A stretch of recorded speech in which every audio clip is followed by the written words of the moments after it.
I'm going to read, I believe, the first three or four chapters of Frankenstein. Basically, is reading practice. So everybody's read this book, and like either as part of accelerated reader or or as part of an English class. In my case, I'm in a Victorian literature class, so I'm reading it, and not only have I read all the material in the course, but I own most of the books, because as a literate person, you're going to own some of them. Mine is this particular illustrated edition of Frankenstein, which is completely awesome. But book opens prior to chapter 1 with a series of letters, which is an interesting narrative device. It's letters of a ship captain home who's in the Arctic, apparently, and he meets the main character who's chasing the monster. So, anyway, that's the background. The main character has met the ship captain, and he's like all broken, and nobody knows why. So he's about to tell everyone. I am by birth a Genovese, and my family is one of the most distinguished of that republic. My ancestors had been for many years counselors and syndics, and my father had filled several public situations with honor and reputation. He was respected by all who knew him for his integrity and indefatigable attention to public business. He passed his younger days perpetually occupied by the affairs of his country, and it was not until the decline of life that he thought of marrying and bestowing upon the state sons who might carry his virtues and his name down to posterity. As the circumstances of his marriage illustrate his character, I cannot refrain from relating them. One of his most intimate friends was a merchant who, from a flourishing state, fell through numerous mischances into poverty. This man, whose name was Beaufort, was of a proud and unbending disposition, and could not bear to live in poverty and oblivion in the same country where he had formerly been distinguished for his rank and magnificence. Having paid his debts, therefore, in the most honorable manner, he retreated with his daughter to the town of Lucerne, where he lived unknown and in wretchedness. My father loved Beaufort with the truest friendship, and he was greatly grieved by his retreat in these unfortunate circumstances. He grieved also for the loss of his society, and resolved to seek him out and endeavor to persuade him to begin the world again through his credit and assistance. Beaufort had taken effectual measures to conceal himself, and it was 10 months before my father discovered his abode. Overjoyed at this discovery, he hastened to the house, which was situated in a main street, near the Ruis. When he entered, misery and despair alone welcomed him. Beaufort had saved but a very small sum of money from the wreck of his fortunes, but it was sufficient to provide him with the sustenance for some months. And in the meantime, he hoped to procure some respectable employment in a merchant's house. The interval was consequently spent in inaction.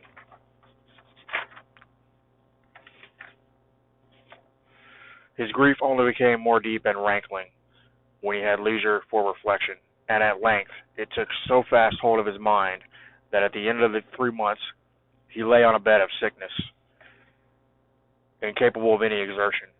His daughter attended him with the greatest tenderness, but she saw him with despair that their little fund was rapidly decreasing, and there was no other prospect of support.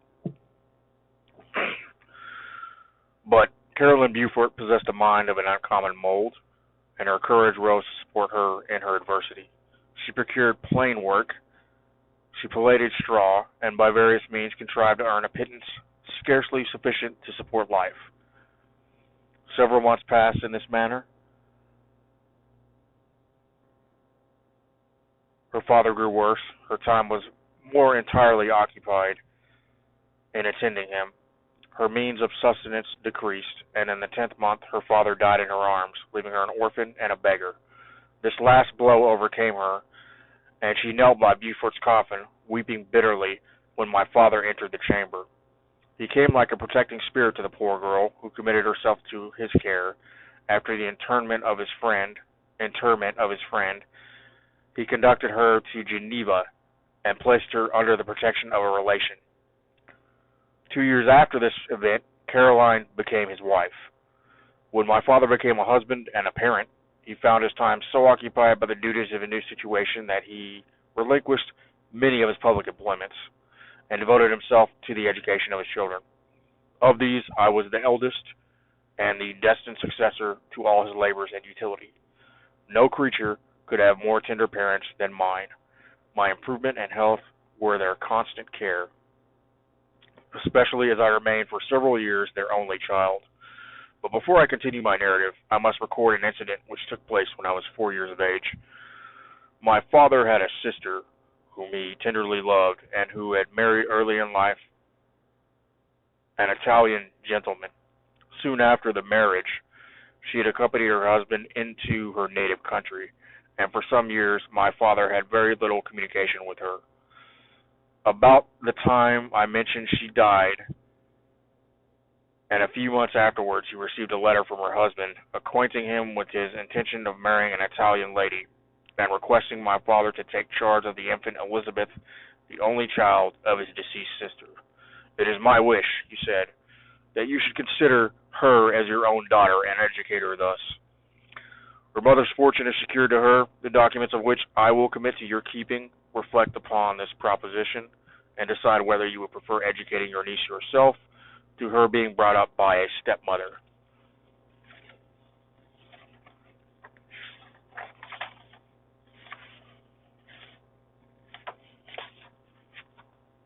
My father did not hesitate and immediately went to Italy, that he might accompany the little Elizabeth to her future home. I have often heard her mother say that she was, at that time, the most beautiful child she had ever seen, and shrewd signs even then of a gentle and affectionate disposition. These indications and a desire to bind as closely as possible the ties of domestic love determined my mother to consider Elizabeth as my future wife, a design which she never found reason to repent. From this time, Elizabeth Lavenza became my playfellow, and as we grew older, my friend. She was docile and good-tempered, yet gay and playful as a summer insect. Although she was lively and animated, her feelings were strong and deep, her disposition uncommonly affectionate. No one could better enjoy liberty, no one could submit with more grace than she did to constraint and caprice. Her imagination was luxuriant, yet her capability of application was great. Her person was the image of her mind. Her hazel eyes, although as lively as a bird's, possessed an attractive softness. Her figure was light and airy, and though capable of enduring great fatigue, she appeared the most fragile creature in the world. While I admired her understanding and fancy, I loved to tend on her as I should on a favorite animal, and I never saw so much grace, both of person and mind, united to so little pretension. Everyone adored Elizabeth. If the servants had any request to make, it was always through her intercession. We were strangers to any species of disunion and dispute, for although there was a great dissimilitude in our characters, there was an harmony in that very dissimilitude. I was more calm and philosophical than my companion, yet my temper was not so yielding. My application was of longer endurance, but it was not so severe whilst it endured. I delighted in investigating the facts relative to the actual world. She busied herself following the aerial creations of the poets. The world was to me a secret which I desired to discover. To her it was a vacancy which she sought to people with imaginations of her own. My brothers were considerably younger than myself, but I had a friend in one of my schoolfellows who compensated for this deficiency. Henry Clerval was the son of a merchant of Geneva, an intimate friend of my father. He was a boy of singular talent and fancy. I remember when he was 9 years old, he wrote a fairy tale, which was the delight and amazement of all his companions. His favorite study consisted in books of chivalry and romance, and when very young, I can remember that we used to act plays composed by him out of those favorite books. the principal characters of which were Orlando, Robin Hood, Amadis, and St. George. No youth could have passed more happily than mine. My parents were indulgent, my companions amiable. Our studies were never forced, and by some means we always had an end placed in view, which excited us to ardor in the prosecution of them. It was by this method, and not by emulation, that we were urged to application. Elizabeth was not incited to apply herself to drawing, that her companions might not outstrip her, but through the desire of pleasing her aunt by a representation of some favorite scene done by her own hand. We learned Latin and English so that we might read the writings in those languages, and so far from study being made odious through punishment, we loved application, and our amusements would have been the labors of other children. Perhaps we did not read so many books or learn languages so quickly as those who disciplined according to ordinary methods, but what we learned was impressed more deeply on our memories. In this description of our domestic circle, I include Henry Clerval, for he was constantly with us. He went to school with me, and generally passed the afternoon at our house. For being an only child, and desirous of companions at home, his father was well pleased that he should find associates at our house, and we were never completely happy when Clerval was absent. I feel pleasure in dwelling on the recollections of childhood before misfortune had tainted my mind and changed the bright visions of extensive usefulness into gloomy and narrow reflections upon self.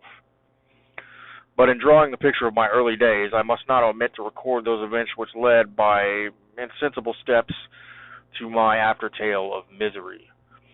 For when I would account to myself for the birth of that passion which afterwards ruled my destiny, I find it arise like a mountain river from ignoble and almost forgotten sources, but swelling as it proceeded, it became the torrent, which in its course has swept away all my hopes and joys. Natural philosophy is the genius that has regulated my fate, and I desire, therefore, in this narration to state those facts which led to my predilection for that science. When I was 13 years of age, we all went on a party of pleasure to the baths near Tannan. The inclemency of the weather obliged us to remain a day confined in the inn. In this house I chanced to find a volume of the works of Cornelius Agrippa. I opened it with apathy. The theory which he attempts to demonstrate and the wonderful facts which he relates soon changed this feeling into enthusiasm. A new light seemed to draw upon my mind, and bounding with joy, I communicated my discovery to my father. I cannot help remarking here that many opportunities instructors possess of directing the attention of their pupils to useful knowledge, which they utterly neglect. My father looked carelessly at the title page of my book and said, "Ah, Cornelius Agrippa, my dear Victor, do not waste your time upon this. It is sad trash." If, instead of this remark, my father had taken the pains to explain to me that the principles of Agrippa had been entirely exploded, and that a modern system of science had been introduced which possessed much greater powers than the ancient, because the powers of the latter were chimerical, while those of the former were real and practical, under such circumstances, I should certainly have thrown Agrippa aside, and with my imagination warmed as it was, should probably have applied myself to the more rational theory of chemistry which has resulted from modern discoveries. It is even possible that the train of my ideas would never have received the fatal impulse that led to my ruin. But the cursory glance my father had taken upon my volume by no means assured me that he was acquainted with its contents, and I continued to read with the greatest avidity. When I returned home, my first care was to procure the whole works of this author, and afterwards of Paracelsus and Albert the Great. I read and studied the wild fancies of these writers with delight. They appeared to me treasures, known to few besides myself. And although I often wished to communicate these secret stores of knowledge to my father, yet his indefinite censure of my favorite Agrippa always withheld me. I disclosed my discoveries to Elizabeth, therefore, under a promise of strict secrecy. But she did not interest herself in the subject, and I was left by her to pursue these studies alone. It might appear very strange that a disciple of Albertus Magnus should arise in the 18th century, but our family was not scientifical, and I had not attended any of the lectures given at the schools of Geneva. My dreams were therefore undisturbed by reality, and I entered with the greatest diligence into the search of the philosopher's stone and the elixir of life. But the latter obtained my most undivided attention. Wealth was an inferior object. But what glory would attend the discovery if I could banish disease from the human frame and render man invulnerable to any but a violent death? Nor were these my only visions. The raising of ghosts or devils was a promise liberally accorded by my favorite authors, the fulfillment of which I eagerly sought. And if my incantations were always unsuccessful, I attributed the failure to my own inexperience and mistake, rather than want of skill or fidelity of my instructors. The natural phenomena that take place every day before our eyes did not escape my examinations. Distillation and the wonderful effects of steam, processes of which my favorite authors were utterly ignorant, excited my astonishment. But my utmost wonder was engaged by some experiments on an air pump, which I saw employed by a gentleman whom we were in the habit of visiting. The ignorance of early philosophers on these and several other points served to decrease their credit with me, but I could not entirely throw them aside before some other system should occupy their place in my mind. When I was about 15 years old, we had retired to our house near Bellerive, when we witnessed a most violent and terrible thunderstorm. It advanced from behind the mountains of Jura, and the thunder bursted once with frightful loudness from various quarters of the heavens. I remained, while the storm lasted, watching its progress with curiosity and delight. As I stood at the door, on a sudden I beheld a stream of fire issued from an old and beautiful oak, which stood about 20 yards from our house. And so soon as the dazzling light vanished, the oak had disappeared, and nothing remained but a blasted stump. When we visited the next morning, we found the tree shattered in a singular manner. It was not splintered by shock, but entirely reduced to thin ribbons of wood. I never beheld anything so utterly destroyed. The catastrophe of this tree excited my extreme astonishment, and I eagerly inquired of my father the nature and origin of the thunder and lightning. He replied, electricity, describing at the same time the various effects of that power. He constructed a small electrical machine and exhibited a few experiments. He made also a kite with a wire and string, which drew down that fluid from the clouds. This last stroke completed the overthrow of Cornelius Agrippa, Albertus Magnus, and Paracelsus, who had so long reigned lords of my imagination. But by some fatality I did not feel inclined to commence the study of any modern system, and this disinclination was influenced by the following circumstance. My father expressed a wish that I should attend a course of lectures upon natural philosophy, to which I cheerfully consented.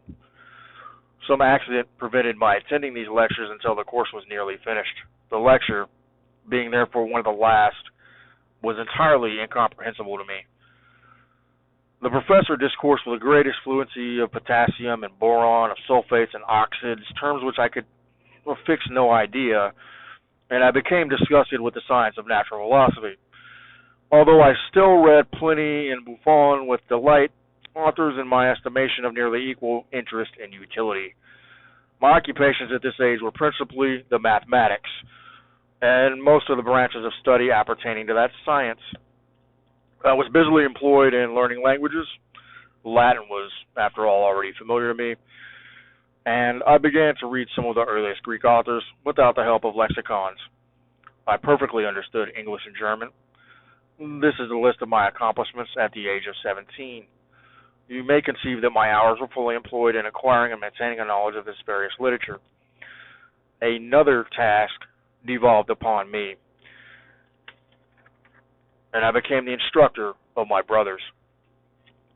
Ernest was 6 years younger than myself and was my principal pupil.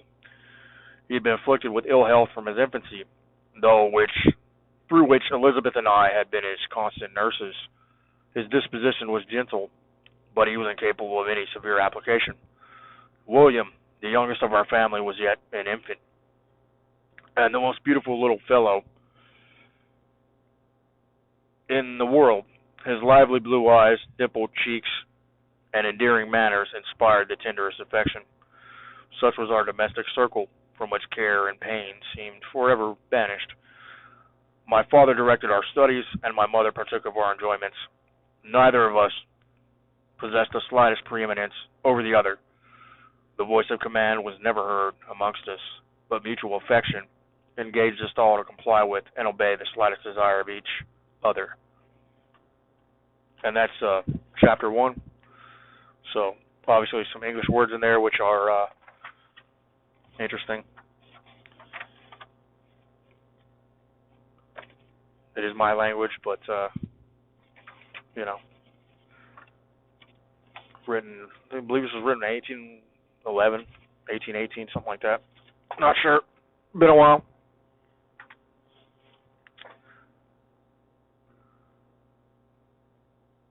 So basically, you're going to see parallels in Frankenstein with the actual development of modern science, and you can see the story of the genesis of where Mary Shelley got the idea is actually in there when she's talking about the lightning.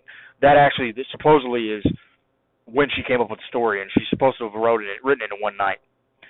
And of course, she was one of the first Victorian female authors. I mean, there's female authors all the way through history. There's Sapphic poets. There's people like Marie de France. There's all kinds of female authors. Certainly not in classical Roman times, because the Romans named their women like Blondie, like we would a dog, and there was no trinomia like you would have for a male. That's an aside. But from the Middle Ages, right, we see that.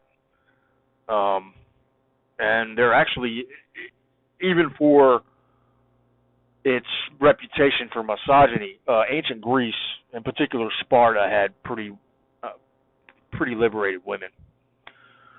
So there were some limited poets, essentially, that were female in the classical world. But yeah, she was known as one of the first female authors of novels, and impressed people, because back then we didn't have that conception of equality. But it's following the course of his development, follows the course of actually like how science developed out of alchemy. Okay, so Isaac Newton was big into that, right? He was like the last medieval scholar. If you look at his personal predilections towards alchemy while he was doing the Principia Mathematica. So that's interesting, right? But that's the purpose of the story, and there's some narrative conceit of tales within tales, because you have the narrative that begins the story, which I didn't read, which is the 4 letters of the ship captain to his sister, which introduces the main character, which now we're reading letters from, or it's not a letter, it's him talking to the guy. So that's the narrative conceit. It's a tale within a tale. So your traditional narrative is not happening, right? So traditionally, like time, in the conception of the story, we are in, if time was actually running as it would in the real world, we would be sitting with the captain of the ship, Captain Walton, and the doctor. The doctor would be telling Captain Walton his story. So, yeah, that's what's happening. They're in the Arctic, chasing the monster, what ends up being the monster that the doctor creates. So I'm going to read chapter 2 here in a bit.